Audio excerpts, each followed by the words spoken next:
You're listening to the Archaeology Podcast Network. This is the CRM Archaeology Podcast. It's the show where we pull back the veil of cultural resources management, archaeology, and discuss the issues that everyone is concerned about. Welcome to the podcast.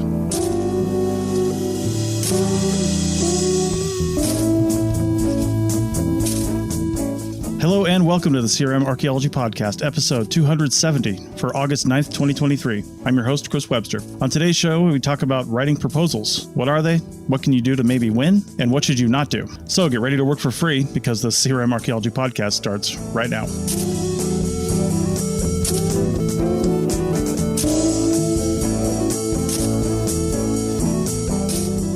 Welcome to the show, everyone. Joining me today is Heather in her kitchen in Southern California. Hi, everyone.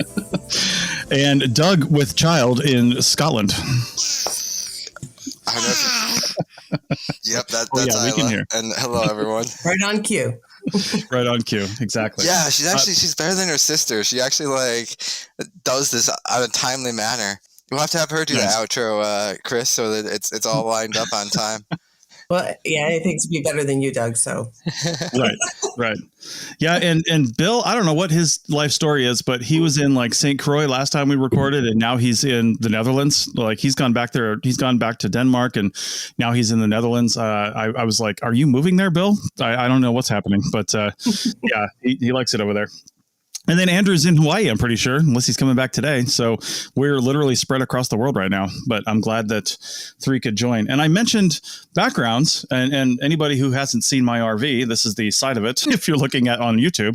If you don't know what I'm talking about, head over to the Archaeology Podcast Network on YouTube, and you can see our YouTube channel. We're starting to put everything up there, and this is the second episode we're recording with video on. Doug doesn't have a camera available, so it's Heather and I on the video today, but we are starting to do this more and more just to have more engagement over there on that platform, because that's where a lot of people listen to podcasts and watch shows. It's a very popular place to do that, so we may as well embrace it. So okay, well, Heather, it was your topic today, and it's a topic that can be a sore subject for a lot of young, new firm owners and people getting into the business, but also people who have been doing this forever. So what are we talking about today? We are talking about proposals. I actually think that proposals and understanding how to write proposals, even if you've never written a proposal, you don't want to write a proposal, no ambition to write a proposal. Yeah.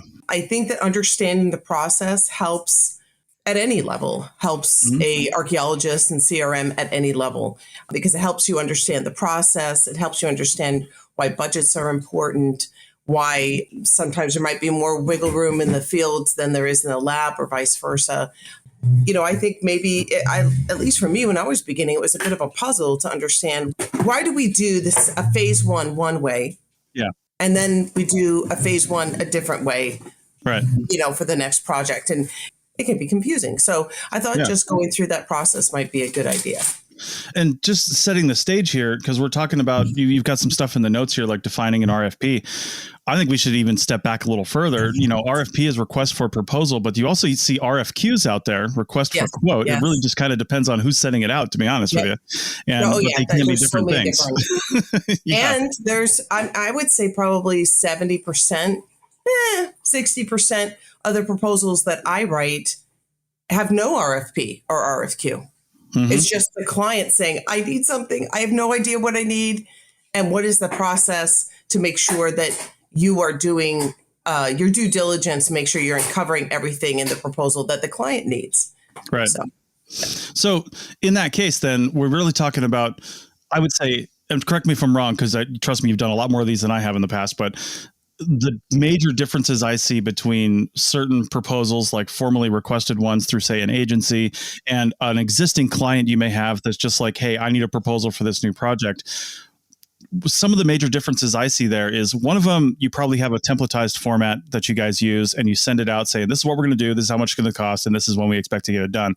But agency proposals often have a very predefined format that you have to use with predefined sections, and I need this, it can't be more than 10 pages sometimes, it's got to be these, and all that other stuff. Those are the big differences I see. Do you see anything else different starting that?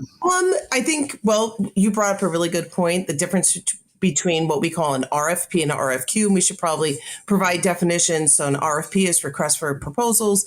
RFQ is request for qualifications. I heard you, did you call it request for quotes? There may be other, acronyms, and it just also probably depends on the agencies that you're working with and the area of the country or the world that you're working in. Mm-hmm. But, they're all similar. So a request for proposal is when, like you said, an agency comes to you. And a lot of times private clients do that too. Clients, they're a little bit more savvy. They have an attorney on staff. They have counsel that they want to make sure that everything is covered. They want to control the work a little bit more than just the, an average client.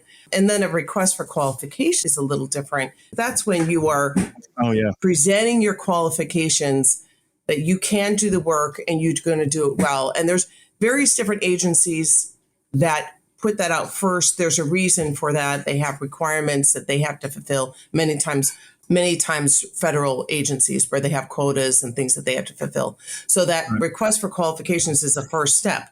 Then after that, they take the people that they select, that they consider qualified, and then they send an RFP from there. And then you work off that RFP. Then you have projects where they want the scope, but they don't want the cost yet, or they want the scope and the costs are delivered separately. So a decision is made based on your scope and whether or not they believe that you're going to be able to follow through with everything that you're saying you're going to. And number two, they're also looking at making sure that you followed all the directions and that you did present everything in your scope that they were asking for. And then based on that, then they look at the cost. So the decision is made solely on the proposal. Yeah. And I have heard, unless you're a well-known company to the agency, you have a really good, well-developed relationship. Like if you just miss something stupid in the proposal that they required, they're probably not going to ding you for that too much. But if you're relatively new and they don't really know you that well and you haven't done a lot of projects, I mean, I've heard that if you don't get exactly right what they're asking for, you're missing something that you're turning in, you're out because they received 800 other proposals and they don't have time for you. I think some people, to be candid, I believe that there are many times that the decision makers have one company they want to use.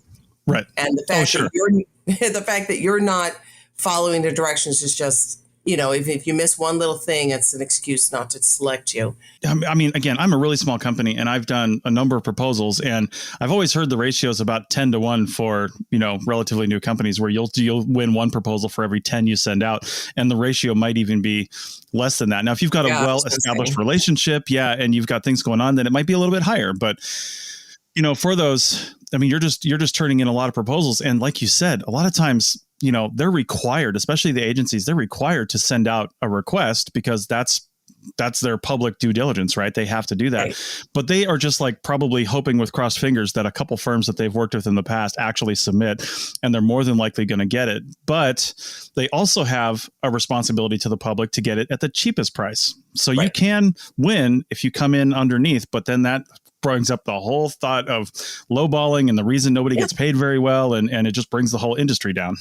Or you lowball with the idea that you're going to have a contract amendment. And so that's also the fear on the side of, and, your relationship that you have and what you've established with that client, agency or private, helps them understand that you don't do that. But there's a lot of companies, obviously, that lowball, and there's people that are making decisions that maybe aren't as savvy, and they go with the lowball offer. And almost every time it comes up where there's contract amendments and it ends up being more expensive in the long run. Or it can be more expensive if the company that lowballed is less experienced. And I'll tell you, there's been several, a decent amount of our work is cleaning up other people's messes. So think about it. You've already paid another company to do the work, and now you have to have somebody else come in and do the work all over again, or try to come and fix what they can, You guys sort of mentioned a preferred person.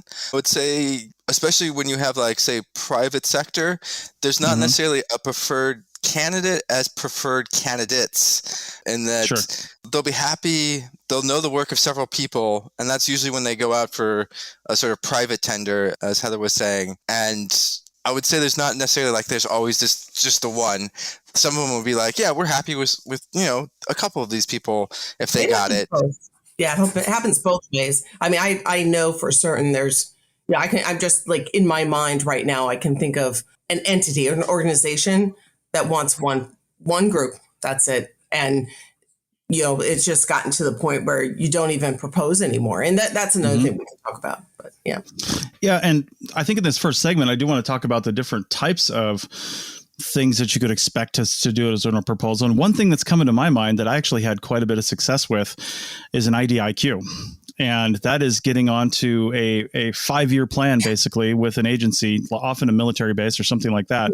And, in those circumstances, now IDIQ means, correct me if I'm wrong, indefinite delivery, indefinite quantity. So basically, you're just saying, here's our qualifications. You're usually under a prime contractor, and they have subs that work, different areas. And the subs basically submit to the prime, and they submit the whole package. And it's basically, here's what I can do this for. And one of the things that, oh my God, the China Lake project I worked on, that was under an IDIQ, I believe. But basically, we had to submit a table without knowing what could happen in the next 5 years. We had to submit a table that said, if we do a project of small, medium, or large size, however they define that, and they had definitions, this is what it's going to cost us. And then they have like 5 companies that won the IDIQ. And when they have a new project within their area, they just look and see who's going to do it the cheapest of those 5 companies, and you get it. There's no proposal. There's no anything. That's how it worked. That is incredibly stressful, because if you misjudge something and you end up having to do it cheaper than it is, you can't even submit an amendment in most cases. You just have to do it. Yeah. There's a lot of proposals. Boy, we could go into the weeds on this, but I'll just say this much, that I think smaller companies, it's a little different, because there's federal agencies have a requirement for a certain amount of a DBE, disadvantaged business enterprise. Yeah. And so a company like ours that's moderately big or a moderately sized company do not qualify for those. And so either we have to bring somebody in, as a vendor, as a subcontractor, or we just don't go after them. And so I think as a small business, and a lot of times the small businesses, that's all they go after, are those ones that are required to have DBEs. We have agencies that have a 5-year contract with us. We have to set just exactly what you're saying. We have to not necessarily say this is how much each task is going to cost, but we give them our billing rates. Yeah. And we have them stratified based on, the years that the contract covers. And then we have to stick to it. Yeah. Yeah. And I mean, talk about challenging, especially, what if there's a global pandemic during one of those years? How does that change things? Right. Yeah. So, all right. Well, let's take a break. And then on the other side, we'll come back and dive into these proposals a little more and actually writing one. Back in a minute. Welcome back to episode 270 of the CRM Archaeology podcast. And we are talking about writing proposals, basically, and the different types of proposals. But now I think unless we got more to talk about there, we should just get into actually putting these things together. Let's look at, maybe just go down the road of an RFP. How do you create a proposal from an RFP? So we alluded to the fact that it is important to look at all the details sometimes, and you kind of get your feel for it. You understand which agencies are pickier than others. But it is important, as a rule, to follow the RFP. Page length, resumes, how long the resumes should be. Are the resumes counted in the page length? Now, I'm fortunate that we have a publications department that pretty much they go through the whole RFP and they do all those types of things. They make marks for that. And if it's a larger RFP, they write quite a bit of it with the boilerplate that we have.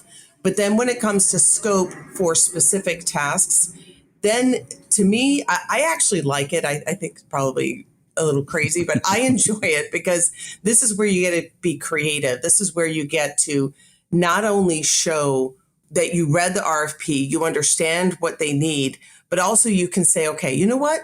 Very respectfully, I don't think you need this, and this is why. Or I think that if we go down, maybe this is a different avenue that you want to, as far as the task goes, this is a different approach. And this is why we believe this is the case. And we've won projects just on that, thinking outside the box, and especially when it's a cost saving measure. And if it's not a cost saving measure, it's going to cost more. Why in the long run they want to do this? Why is this going to increase the defensibility of the work that you're doing? Why is this essential if you're going to add a task?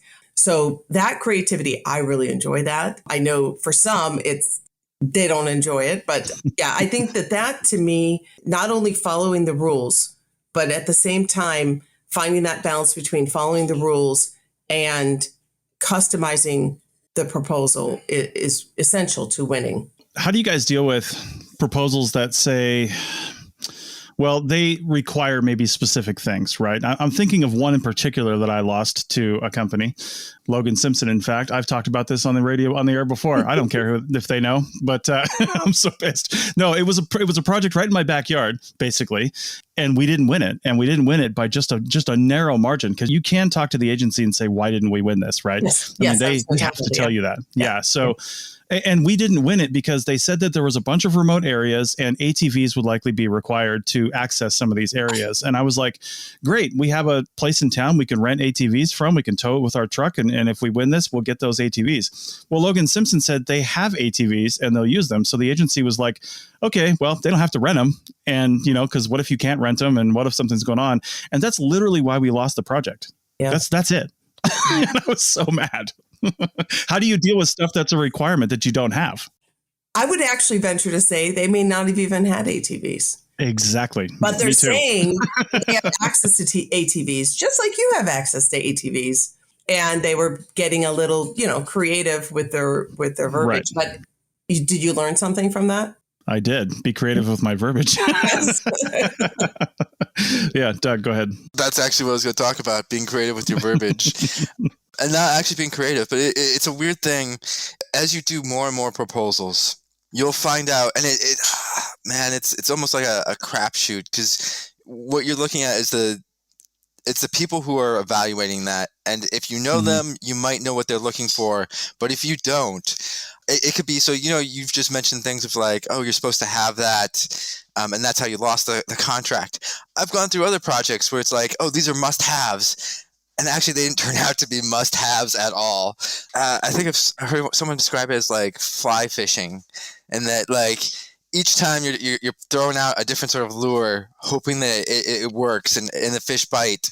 Sometimes it doesn't work, because sometimes you could be super detailed, and probably that's actually what happened to you, Chris. You were probably detailed and said where exactly you're going to get your ATVs, right? And possibly Logan Simpson just said, we will source ATVs, or we have a source of ATVs, something very generic enough that they probably might be renting them. But the person who's reading that can only base hopefully they're only basing their decision off of what's presented. And it's a crazy thing. Like sometimes you provide too much detail and it costs you the project. Sometimes you don't provide enough detail and they're like, actually, we wanted minute by minute breakdown of all your times when you're going to set off and your work packages and all this stuff. So it's really tough. Sometimes being more vague helps you. Sometimes being more detailed helps you. And you start to get a feel, if you've dealt with the same organizations or people, what they're looking for. That can sometimes help you. But other times, roll the dice. You put out what you think it is there, and hopefully the person who's reviewing it reacts better to a detailed proposal if you put in a detailed proposal or detailed details. Yeah. You can also hedge your bets. And, what I've done before is that I do more of that broad sense, unless, of course, the RFQ requests it a more specific, right? But I think the really best bet is to go with what the RFQ requests and then put in verbiage in there. I love assumption verbiage. And I mean, assumptions are obviously essential, but it's more than just the typical assumptions. And then also putting verbiage in there that alluding to the fact that more details can be provided upon request, but not in that kind of just blanket way. That you say, okay, well, there is a much more complex, approach to this, which we will be happy to explain upon request type of thing. Sure. And so then that gives you that option to kind of say, hey, there's a lot more to this, especially when you have a page limit. Some of these page limits are insane. And, and the other thing is that you have to think about is that the people that are reading these, they don't want to read these, especially they really don't. Yeah. Especially if there's like 100 of these, and we've had proposals 150 pages long. It's insane. Mm-hmm. So they're looking, and they have people that go and vet them before they get to the next stage. Okay, did they get and that's where you can get kicked out before even the decision makers see it, is by the fact that the people that were vetting it before it got to them said they didn't follow this direction, that direction, you're gone.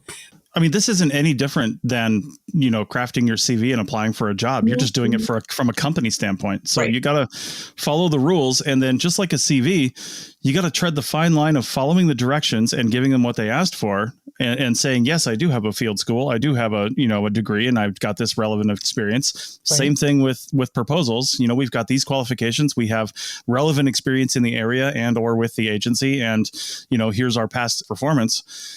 But you also have to tread the line of providing all those things, but also realizing, yes, they're humans that don't want to read any of this. So don't be too verbose, too descriptive, and too flowery with your language. Just give them the details and call it good. You know what I mean? Yeah.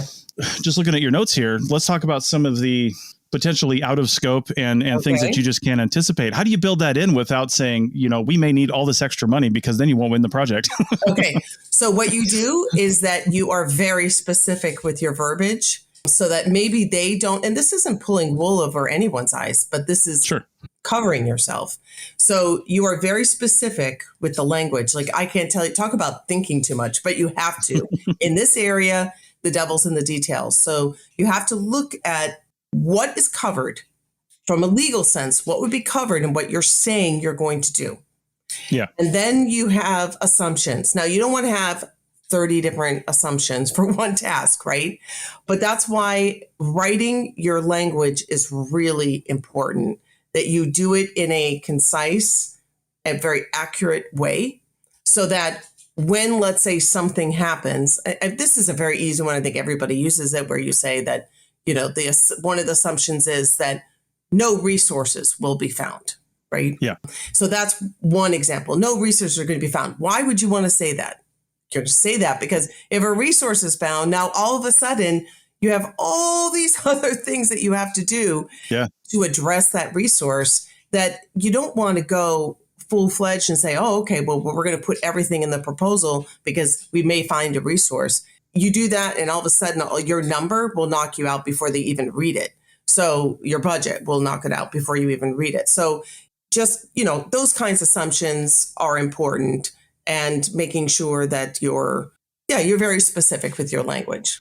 Yeah. The assumptions, for those that don't know what we're talking about, I even have those on some other contracts and proposals I put together for this software thing that I do. I mean, the assumptions can really save your ass, because you're not saying this and this and this is going to happen. You're just saying, hey, I'm literally assuming that this is going to happen. And if it doesn't, we're going to have a conversation about it, right? Like during the project. Yeah, you finish it off in a nice way. You say, like if additional tasks are required, we'll be happy to, provide a supplemental scope and cost. Yeah. Yeah, I think that's one of the key things to get across to people if you're starting out with this, is actually this is usually, in most cases, forming part of your contract. It'll be legally binding. Gosh, there are so many different ways of doing contracts, and it may be one of the things where, depending on the project you're on, your proposal might be rewritten in a different contract, taking words out of it, saying, you're delivering these things and stuff like that. But especially on small projects, and actually even like a lot of places now, it'll differ from country to country, but essentially even like a request for quote, that essentially those emails back and forth form a contract between you and the individual. So if you have something small like that and you're getting a request for quotes, always include a line about your terms and conditions. And like, if you're listening to this and you're like, I don't have terms and conditions, get terms and conditions. Like, you need to have something that can form a contract that if your proposal goes forward, you don't necessarily want to include all those details about like, oh, we need to be paid on the 6th of the month and stuff like that. But you do want to have something like a terms and conditions that are included in even the smallest of quotes. Like especially like this is definitely more a UK thing, but it's very small projects. Maybe like a watching brief would be a monitoring job for maybe like a day or half a day or something like that, where you just get a farmer who calls you up and is like, oh, I need to have this done. Can you do it? How much will it cost? And you send back a quick quote. That's basically your contract right there. It's forming a legally binding aspect. And if you're missing key parts of that, it'll be a huge pain later if something goes wrong. So yeah, if I could drive one point home for our listeners, or I guess viewers now as well, listeners/viewers, is that if you're going to start doing this, it's not something you could sort of slap together without any consideration, because you might be opening yourself up to a world of pain and some sloppy language of something like, I've seen it happen to companies where basically they've got on the hook for everything. They couldn't renegotiate anything because they put in some sloppy text because no one looked it over. And basically it was, they were going to do the project for that price and there was no renegotiation. Yeah, it cost them a lot of money. In the last few minutes of this segment, let's just talk about cost real quick here, because again, we talked about lowballing, and sometimes to position yourself with the agency, knowing that you're just trying to get your foot in the door, as long as you're not going to do that forever, that won't necessarily bring the industry down. But it's hard for small companies to make that adjustment. If they win, they want to do everything low so they can continue. And they are small. I guarantee you right now, if a company is owned by, say, one person and there's no board of directors, there's no human resources department, there's no anything like that, then I don't care how many projects they're doing and what you're getting paid, they're sweating payroll every single week. They are not driving a Bentley. They are not, living the high life. So how do we... Even a few owners. How do we... Well, yeah, for sure. How do we do this? How do we say, we try to bid the right amount, but we don't want to bid too much. We don't want to bid too little. How do you deal with that? I mean, a company your size might be able to, say, take a hit on a project because you might be able to afford it. Maybe bigger companies can, just to get your foot in the door, right? Right. Yeah. And I'm sure that happens a lot, to be honest. Don't do it. Do not do that. I'll speak from experience. Like it's no, don't. Yeah. Because seriously, what happens is you think, oh, they'll get to know you and stuff like that. But literally, like, man, it's a huge thing in business. I've gone through training for this. Is part of what you do. I know this is gonna, like, it sucks when you're starting out, and this is the hardest thing to learn, is you can choose your clients. It doesn't feel like it. It won't feel like it, especially when you're desperate and like, you've had no work and you've got no jobs and you really need something to keep the lights on, literally, in some cases. But you don't want those clients, because those clients have basically hired you because you're the cheapest, and they're always going to hire whoever's the cheapest. So you'll always lose out if someone is willing to go lower than you. And what you want as a client is someone, they'll definitely want value for money, but they'll want the value is the key part. So you want a client who can realize when they look at those things that we're not going to take that low ball that's half of everyone else's bid, because we know that they're going to fail and we're just going to have to redo everything again, as Heather was talking about earlier, how many contracts she gets from companies like that. And you want that, but you actually want a client who can realize that things cost money and it's better to do it right the first time and cheaper, and that's who you want. And so if you're always winning on being the cheapest, it's going to just cause you so much pain, because someone else is going to come in and there's no loyalty, and you'd prefer a client that has loyalty. Loyalty may not be the right word, but that's the client you want, is the one who will see that. So yeah, I would say at the very least, just it's going to be the hardest thing you're ever going to do, because you're going to look at it and looking at your bank account and seeing that negative balance, and you're very desperate for work. I'll tell you, every time I drive my 33,000 pound RV over a new bridge, I think this was built by the lowest bidder. So That's true. Yeah, good.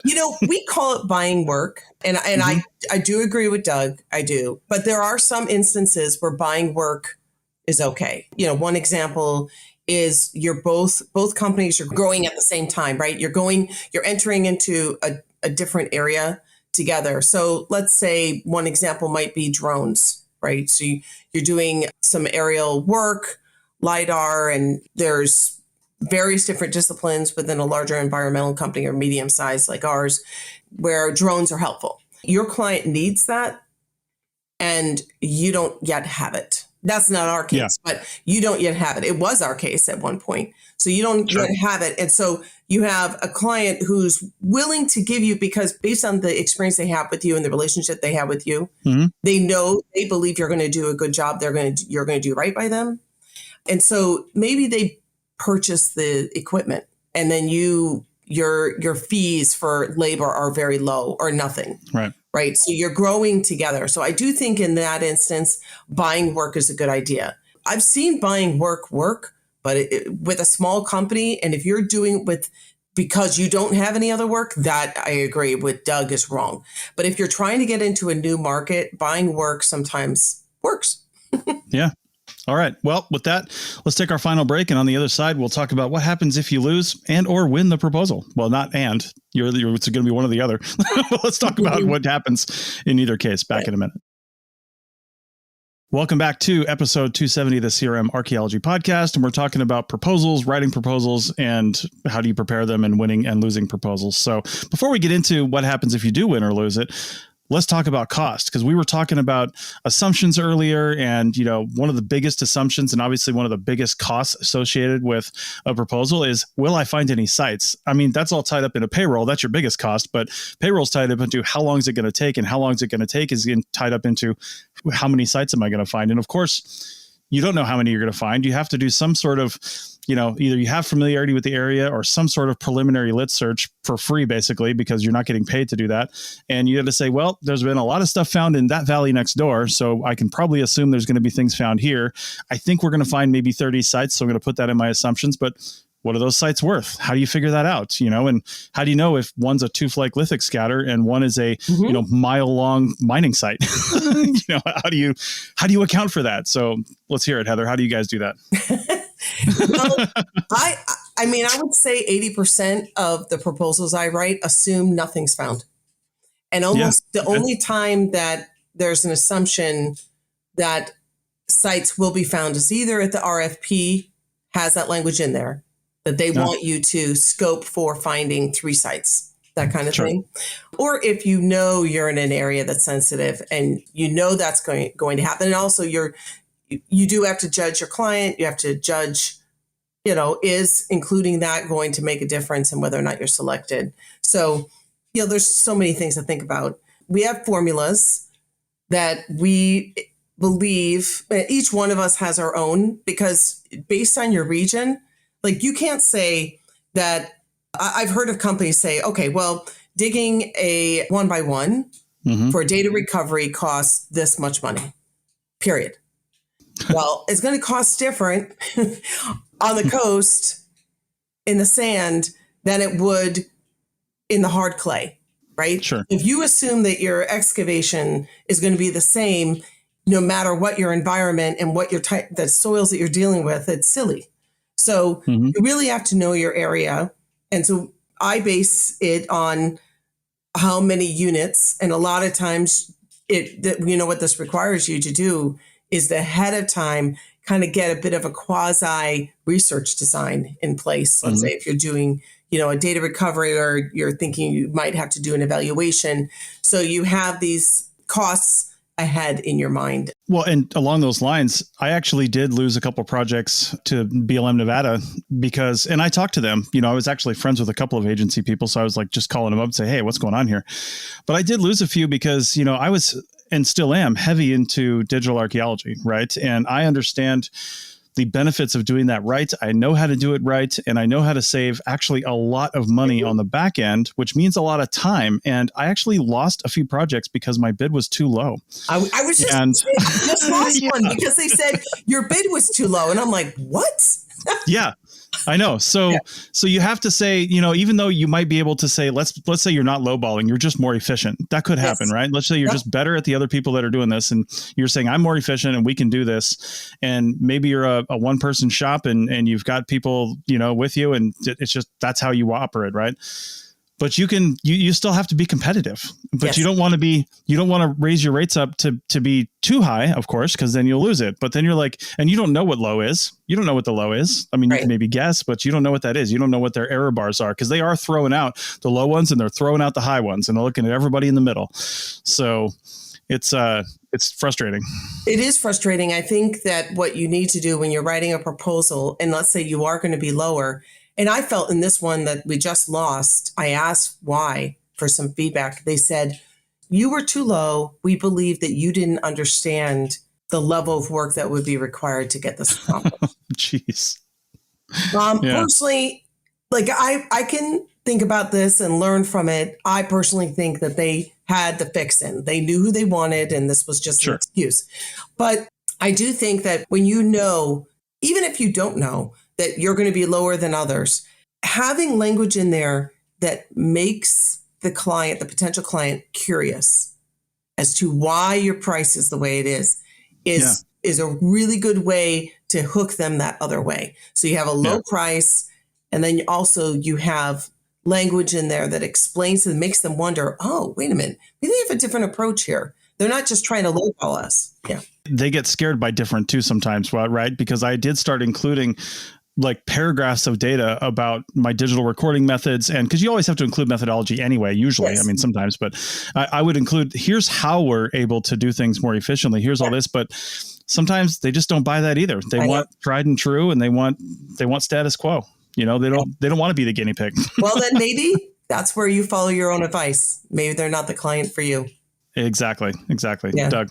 I would say this is sort of a pet peeve I have in archaeology is Chris, you were giving back all your efficiencies. And this is what archaeologists do. Like in other disciplines, other companies, you pretty much, even if you could do it cheaper, you still bid about the same. If you're winning work at that amount, you keep that. And if you could suddenly do it for a third cheaper, that third goes back into your pocket. Sure.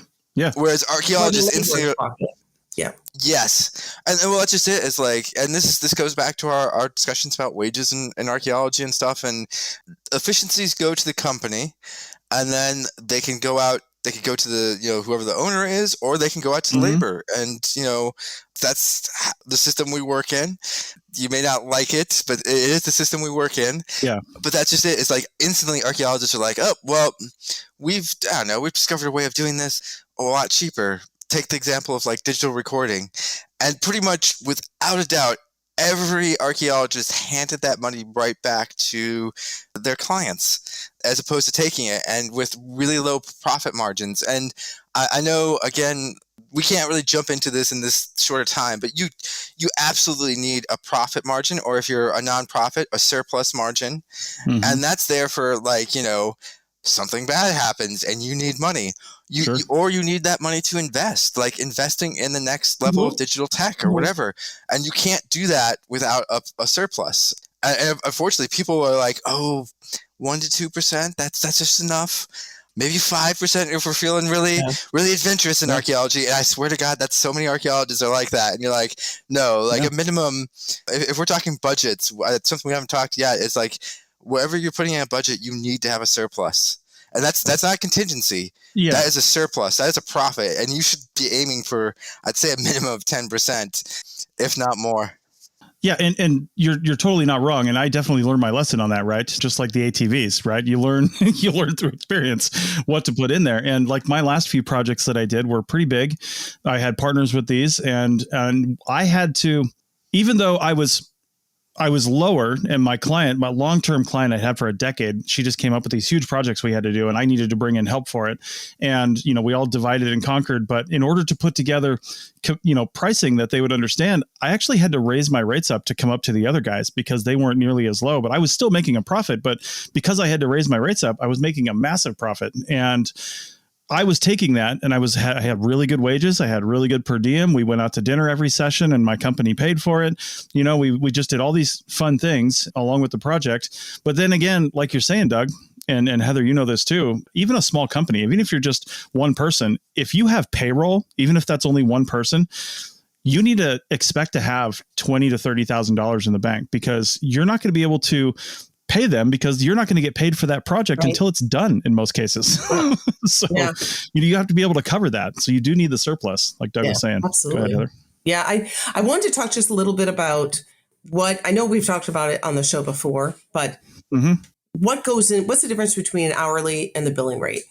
Yes. So yeah, that's the biggest thing. And also when we're looking at proposals, let's say we're looking at a site evaluation. Yeah. So a mid-level effort, and you have to anticipate, okay, how many excavations do I need to do? Sometimes it's already in the RFP. Sometimes that's something you have to create. And these are other things that, like Doug and Chris, you're saying about things that you're building in. Writing a proposal takes hours. Okay. That's time that you are expending, and that's something you're having to float. Now, sometimes if you're smart, you're writing these things up with the idea that they can be easily shifted into the actual report. A lot of this language can work that way, but it's still a lot of effort that you're not getting paid for. And that could just be for nothing, if you don't win. So let's look at, when we're looking at writing a proposal, it's not just about is how many excavation units we have to do. You have to look at, okay, so let's say we have 5 excavation units. How many would I anticipate? How many crew supervisors would I anticipate that I need? And how many archaeological technicians that are just going to be excavating? How many of those do I need? How much lab time do I need? And so it's not just a number. You are dividing this number up into how many hours for each person. So, I think sometimes people don't realize that when a company is hiring for an effort, they have only so many crew supervisor positions and only so many, project lead positions, maybe just one. And then you have this many labor positions. And so, people are like, well, how come I'm being hired no problem at $20 an hour, but then when I start getting bumped up and I'm making $30 an hour, how come I'm not getting hired as much? Because there's fewer roles for somebody that's getting paid at that rate. And it's not because the company is being cheap on you. It's because they already have those crew supervising positions are filled. What they need right now are more excavators. So, I think that is one thing to understand. Your billing rate is typically triple what you're paying the person. Sometimes it can be less, or sometimes it could be more depending on your billing rates. So billing rates are not an exact triple. Usually you have billing rates, and especially when you're writing proposals, sometimes companies, agencies will require that you give your set billing rates, your fee schedule. So you have to stick to those. And so people have to fit within those. You were going to say something, Chris? Yeah, I mean, on the billing rate, I would say that the bigger the company, the higher the multiplier, right? So if you're getting paid $30 an hour and your billing rate is triple, that means they're charging $90 an hour for you. And a lot of people are like, well, where the hell is that other $60 going? And I was like, the bigger the company, the more non-billable people you have, right? Like you have HR, you have the safety department, you have, all kinds of different people. You have people checking your proposals. You can't charge that against a project in most cases. You have overhead. So we just, our company, companies need to calculate overhead, your overhead percentage. I mean, that's required. And so, that's an eye opener when you think about that. It's also, you have buildings, you have property that larger companies have. Taxes, insurance. These are all things that are necessary. And so that triple, I would say 10% profit, like Doug was saying, and sometimes less, sometimes a little bit more, but 10% profit is pretty much what a company gets after everything is said and done. So that triple multiplier is covering so much more than just, it's not just, $60 going into the pocket of the client, I mean, of the company. Doug? Yeah, for sure. Doug. Yeah, and also I think we should also mention that depending on the organization you work with, there could be multiple budgets. So you could have the project budget that you put together, and then depending on your company, you could have an internal budget. That could be very frustrating because a lot of times what will happen is, as we were mentioning, there's people on those higher overheads, those PIs, those project managers that they need to be able to find a place to charge their time. And sometimes they get like internally will get dropped on your project. So you would have been perfectly on budget. You've got the perfect project. Everything works fine. And then suddenly, 2 days of project manager time is dropped on your budget. And it makes it look like you've gone over budget. And it can be quite frustrating to try to work those internal politics of an organization, because you're trying to prove that you can do a project on time, and there is a budget that just says no, you didn't do that. But it's not your fault. Right. It'll be an internal thing. But just to be aware that like a lot of times you'll have two budgets, and one is what you put in your proposal, and the other one's the internal one, which may not line up, and that could be quite frustrating if you're new to that sort of situation. Sure. Yeah, and I think that's a really good point. Our company, and I think most companies have, or larger companies have, a utilization expectation. So out of the 40 hours that you work, they expect you to bill 80%. Let's say that's a high utilization. That's more for somebody who is a laborer. And then you have management where your billability is lower than that, but then your billing rate is higher. And exactly what Doug is saying, although I don't typically have that issue, but I could see how that could happen.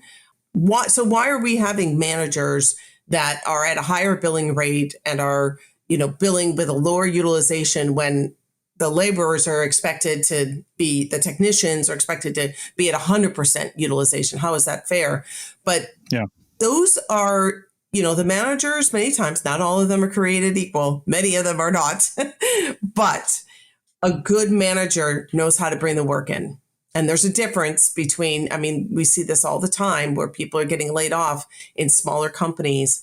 You have one person. That one person may have a really great connection with a few people, but they're only one person. The larger company that you have, the more connections that you have, and the more consistency of work that you have. And so those managers, if let's just assume that they're good managers, are worth their cost for sure, because they're the ones that are continuing to bring in money in clients and ensuring that everyone else still has work and isn't going to get laid off. Yeah, I was just going to sort of bring us back to the whole idea of what Heather was saying is you're making assumptions about what you're going to find, and that's how you're putting together your budget.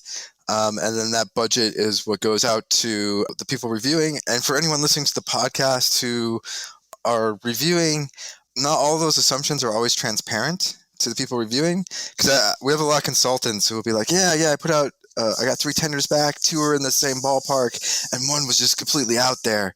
And we're like, why did they even bother? Some of that is people are putting in tenders hoping not to get the work, but want to keep that relationship up with the client. But some of it is actually they've made some assumptions, and that's what they think it will cost, and it may very well cost that amount. It goes back to the sort of winning and losing. And I know we ended the last segment with Chris saying, there's only 2 things you could do: win and lose. I would say there's more, because there's winning, but in the long run, losing. Like there's just contracts on paper you've won, but really you've lost, and it's gonna hurt when you find stuff and you're under budget and you don't have the resources to do it, and that's coming out. Yeah. And then there's losing, but in the long run, winning, in that you didn't get that project, but then that project ends up to being a hellscape, absolutely horrible, that would have ruined your life and taken 10 years off of it. So on paper they'll be winning and losing, but actually it's much later that you figure out if you've actually won or not. Indeed. And sometimes you don't. I think sometimes you lose. I've had this happen too, where you're getting a lot of work from an agency and they don't want there to be a perception that the fix is in and that they're going to always use you. And so sometimes they actually know that they have another project that's coming up that they really think you as a company would do really great with, and they want you on that project. They may not select you for a project you're proposing on. And so you just cannot take it personally, but you always want to learn from it. And there's ways to do that, but you always want to learn from a loss and a win, but understand that it's business. You're not going to win everything you propose for. And honestly, like my team's always like, Heather, stop. We win a lot. Actually, we do. Our win percentage is very high. Yeah. It's because of the relationships that we have. But, sometimes on the team, they're like, Heather, can you stop proposing on projects? Because there's only so much you can do. And that's the other thing is that, when you have a good relationship with the client, you do not want to put that in jeopardy by just haphazardly proposing on everything, right? You have to have some discipline. Otherwise, you are going to shortchange your good clients. And then where you're going to be. Sure. That's actually like number one thing from consultants that come back is actually they wish people would just, instead of bidding and wasting everyone's time, they wish people would just come to them and say, listen, we're not in a position to do this project, or we don't think we can do it.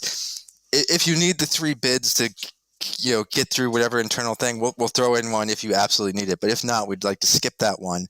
And actually consultants and the people reviewing it much appreciate that.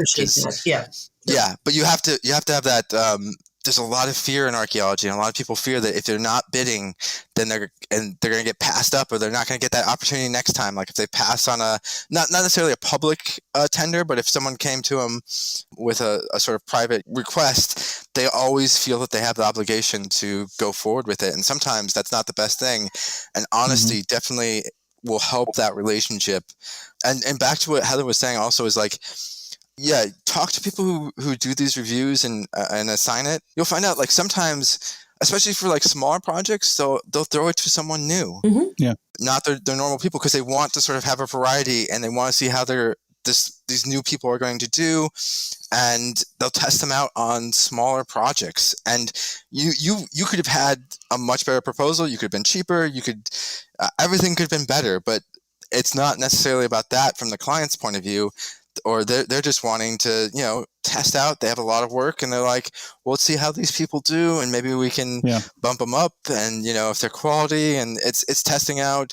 Mm-hmm. There's other things, federal contracts, you get the women-owned and minority-owned business points or veteran points. I'm not saying I actually think that's a good thing, but again, that's something that you can't always control. I've been on a project where there was two sections of it. We bidded for both. I think our bid was much better because we actually anticipated that the two parts would have to work together, but the client wasn't willing to, internally, they couldn't give both to one company. So they split it up. That project went sideways because the other company that got the other side of it hadn't actually anticipated working across the two aspects. Yeah. And I think that was extra 10 grand.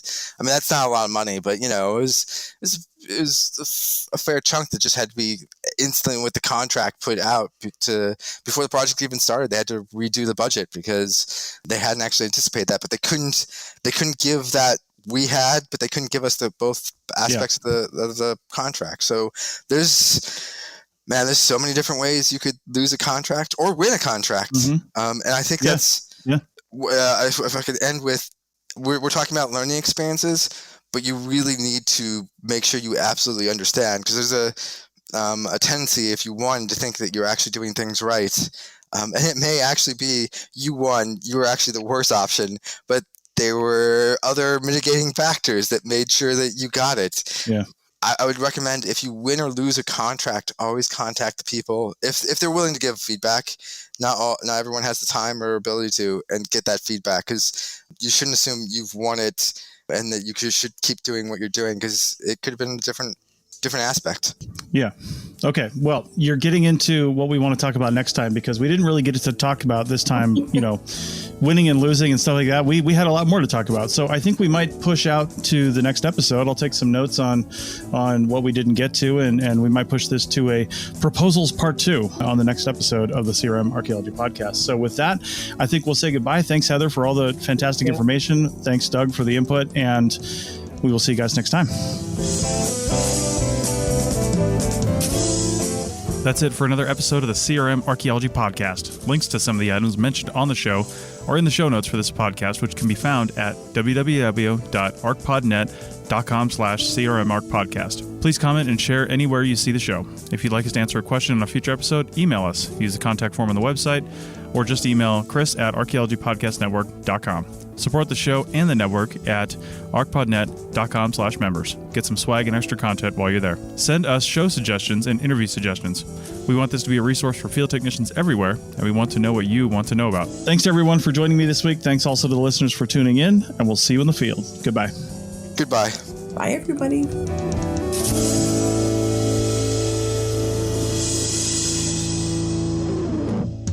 This episode was produced by Chris Webster from his RV traveling the United States, Tristan Boyle in Scotland, DigTech LLC, Cultural Media, and the Archaeology Podcast Network, and was edited by Chris Webster. This has been a presentation of the Archaeology Podcast Network. Visit us on the web for show notes and other podcasts at www.arcpodnet.com. Contact us at chris@archaeologypodcastnetwork.com.